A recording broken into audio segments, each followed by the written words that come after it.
اور western powers کو interest بھی ہے، ان کا پولیٹیکل انٹرسٹ جڑا ہوا ہے. اب یہ ظاہر سی بات ہے، یہ تو نہیں بتا سکتے کہ بھائی ہم تیل کے کنٹرول کے لیے ان ممالک کو کنٹرول کرنا چاہتے ہیں. یہ تو ان کی بے ایمانی صاف کھل کے سامنے آ جائے گی. لیکن لہٰذا وہ اپنی سیاست کا استعمال کرتے ہیں یہ کہہ کے کہ بھائی وہاں ظلم ہو رہا ہے، عراق میں، ایران میں، وینیزویلا میں، لیبیا میں، وہاں کے رعایا کے اوپر ایک خطرناک قسم کا لیڈر مسلط ہوا ہے اور وہ پوری دنیا کے لیے خطرہ ہے.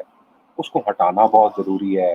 کبھی ویپنز آف ماس ڈسٹرکشن، کبھی نیوکلیئر ویپنز، کبھی ٹیررزم، ان چیزوں کا سیاست سے استعمال کرتے ہوئے وہ اصل میں اکنامکلی اپنی وہ چیزیں حاصل کرنا چاہ رہے ہوتے ہیں.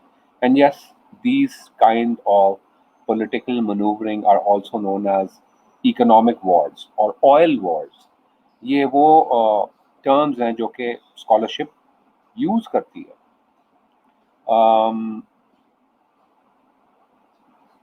بنیادی طور پہ یہ بہت بے ایمانی کی سوچ ہے، لیکن یہ آپ ہمیشہ یاد رکھیے that politics is not concerned with morality.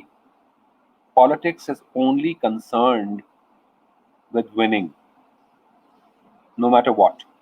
So کیا صحیح ہے کیا غلط ہے یہ نہیں دیکھا جائے گا، بس سیاسی طور پہ جیتنا ضروری ہے. یہ ایک پوائنٹ آف ویو ہے. میں یہ نہیں کہہ رہا کہ آپ یہی مانیں اور یہی صحیح ہے. میں یہ نہیں کہہ رہا کہ صحیح ہے یا غلط ہے. میں آپ کو بس یہ بتا رہا ہوں کہ دنیا اس پیراڈائم پہ چلتی ہے. And this is what we know as an anarchic order. This is what we know as realism. اور دنیا ریئلزم پہ ہی چل رہی ہے. طاقت کے زور پہ سب کچھ ہوتا ہے.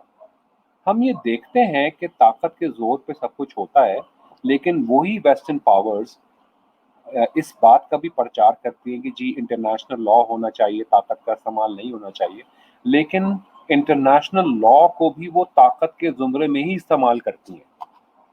They use international law and international organizations to further their own powers, not for anything else. So it is a very serious kind of a situation. اور اس لیے بھی ہم بہت ساری مختلف پولیٹیکل موومنٹس ہم دیکھتے ہیں دنیا میں آہستہ آہستہ رائز کرتے ہوئے، جس میں پاپولزم بھی ہے، جس میں کنسٹرکٹیوزم بھی ہے، جس میں اسلامسٹ بھی ہیں، اور جس میں اور یہ زیادہ تر وہ کنٹریز ہیں جو کہ کمزور ہیں اور نان ویسٹرن ہیں، کیونکہ وہ ان ساری زیادتیوں کو سمجھتی ہیں اچھی طریقے سے. اور اس کا جواب انٹلیکچوئل طور پہ دینا ضروری ہے، نہ کہ جیکٹ پہن کے پھٹ جانا. بالکل نہیں. یہ جو جیکٹ پہن کے پھٹ جانا کا جو طریقہ کار ہے، جو کہ بدقسمتی سے ہم دنیا میں دیکھتے ہیں، یہ کاؤنٹر پروڈکٹیو ہے. Because any ideology which is ruling the world right now through politics and through its economic standards is doing so because of intellectual superiority. انہوں نے انٹلیکچوئل سپیریورٹی حاصل کر لی ہے اور آپ نے نہیں کی ہے. لہٰذا یہ ایک انٹلیکچوئل ڈیبیٹ ہے. And no matter what you do, اس وقت ہم کسی طریقے سے بھی ملٹریلی ان کا مقابلہ نہیں کر سکتے. اور اسی لیے شاید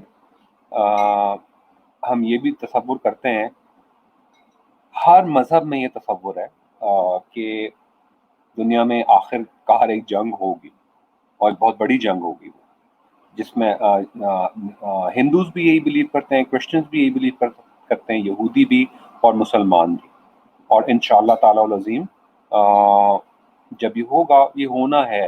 اور آپ دیکھتے ہیں کہ بہت تیزی کی طرف یہ ساری چیزیں ہو رہی ہیں. جسٹ ٹو مینشن، میں آپ کو یہ بات اس لیے بھی کہہ رہا ہوں کیونکہ اکنامکس اور پالیٹکس بہت ملے جلے ہیں، اور اکنامکس کی وجہ سے بہت ساری جنگیں ہوئی ہیں، اور پالیٹکس کو سیو کرنے کے لیے بہت دفعہ اکنامکس کا استعمال بھی ہوا ہے. تو اس کو اسی کانٹیکسٹ میں سمجھنا ضروری ہے. لہٰذا ہم یہ تصور کیا جاتا ہے، بلکہ احادیث میں یہ ہے کہ جب حضرت امام مہدی علیہ السلام آئیں گے انشاءاللہ تعالی، تو اس وقت دنیا شدید غربت سے گزر رہی ہوگی اور اکنامکلی بہت زیادہ ڈسپیرٹی ہو گئی ہوگی، یعنی کہ غریب اور امیر کا فرق بہت بڑھ گیا ہوگا. تو یہ ساری انڈیکیشن بھی جاتی ہے اس کی طرف. اور ساتھ ہی ساتھ ہم یہ بھی دیکھتے ہیں کہ حضرت امام مہدی علیہ السلام کی جو اسٹرگل ہے وہ ایک انٹلیکچوئل اسٹرگل ہوگی، بعد میں وہ ایک ملٹری اسٹرگل بن جائے گی، لیکن it will start of with an intellectual struggle. تو لہٰذا پالیٹکس کو اور اکنامکس کو سمجھنے کے لیے ایک ہائی لیول آف انٹلیکچوئل ماحول چاہیے، جس کے بغیر ہم یہ ان چیزوں کو اور ویسٹرن ڈومیننس کو قابو بھی نہیں کر سکتے.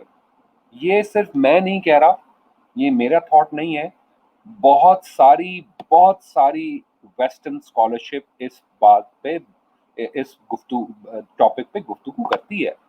For example if you are interested, go and look up Wallerstein, اور اس نے ایک تھیوری دی تھی ورلڈ سسٹمز تھیوری، اسی چیز کے اوپر بات ہو رہی ہے.